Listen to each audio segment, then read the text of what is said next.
week is different. It's different for a lot of reasons. It was a huge, huge week for me. Like I said on Instagram, I just went all in this week and whew, what crazy results.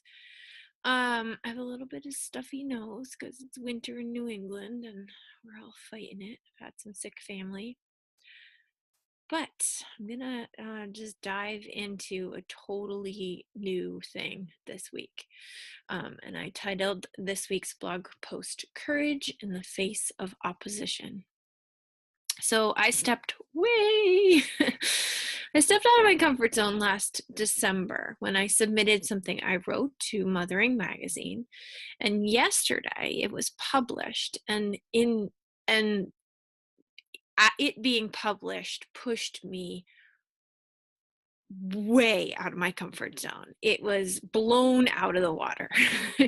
So, in the face of adversity that came with that, I didn't just survive, but I thrived. I thrived in such a big, bold, beautiful way. And I'm stronger today than I was before I hit send on that post. So, it feels really good. I want to walk you through some of that.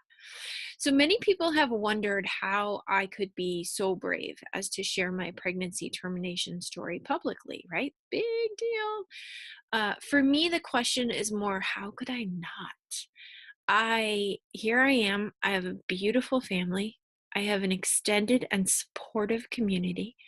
I've done years of self discovery, self coaching, and thought work to prepare me for this ultimate service to women.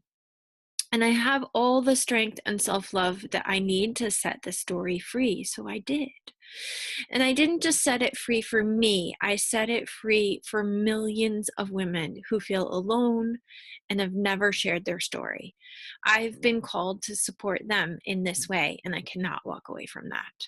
So, in the months that followed the termination, I took notes. I took a lot of notes. I gathered resources, I compiled stories, and I wrote them in a document that I haven't looked at in a while. It's been a while since I'd opened it. And yesterday was publication day, and today I opened it, and the header of every single page reads, "Write it for one person, if it helps one person." Woo! So there were a few hateful, angry, dogmatic comments in reaction to the publication, but they had nothing on the messages of love and support, private messages thanking me for sharing my story, women who shared a little piece of their story and then themselves in response to my tiny bit of courage. And for those women, I would stand in a landmine of haters. For those women, I cannot let this be the end. This has to be the beginning of something much bigger. And so it will be. So for those of you who are still wondering how, how can you be so brave? This is huge. This is a big deal. I want to share a little bit of my process. And this is a process that I intend to share a lot more of in my life coaching work. I've been, up until this point, I've been using a lot of Brooke Castillo's model in this blog. I love her model. I will use her model forever, forever, forever in my own personal work. But it was time to sort of launch my own process into the world. And so I've learned from many great leaders and mentors the power of thought, right? Some of that came from her, but that came from many, many people. And from countless others, I've taken bits and pieces and put them together in a process that has the power to change everything. It has for me, and it can for you. It has the power to bring strength to weakness, clarity to confusion, and courage to fear. This is the process. So the process is thought, question, action. All right, let me explain. So every thought leads to an action. No matter what my thought, I have control of my actions through the questions that I ask about the thought. So we learn in our early reading days that there are 6 question words: who, what, where, when, why, and how. And I propose that through a series of 6 questions, we have the power to find answers from within and take action that drives us forward. So a lot of us have outside resources. We have religion, we have community, we have meetups, we have women's circles. And all of that is beautiful and all of that is necessary. But I want us to find ways to find our inner power to feed on our strength from within. So here are the 6 questions I use. Who does this thought belong to? What purpose does this thought serve? When am I ready to release this thought? Where do I need to put this thought next? Why am I giving this thought power? How can my why and or purpose lead me to my next action? Boom, game changed. There's your questions. So write them down if you're listening. Copy and paste them if you're not, if you're reading. So sometimes it takes just one question to lead me into a forward-thinking action. Sometimes they don't have to go through all those questions, but they're always available. And sometimes it takes all 6. Sometimes I have to keep running the questions until I find clarity in an action-oriented answer that feels good. So I'm going to use my fear to courage example above from publishing my story.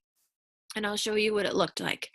So my thought about publishing the story was, what if sharing my story results in people rejecting and or judging me, right? Likely.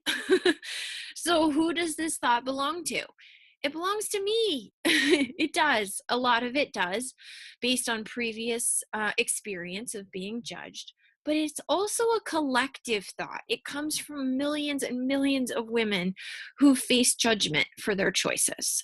So there's a little bit of both here. It is my thought based on my experience, but it's also like this collective energy that millions of women are carrying. And I'm super aware of that.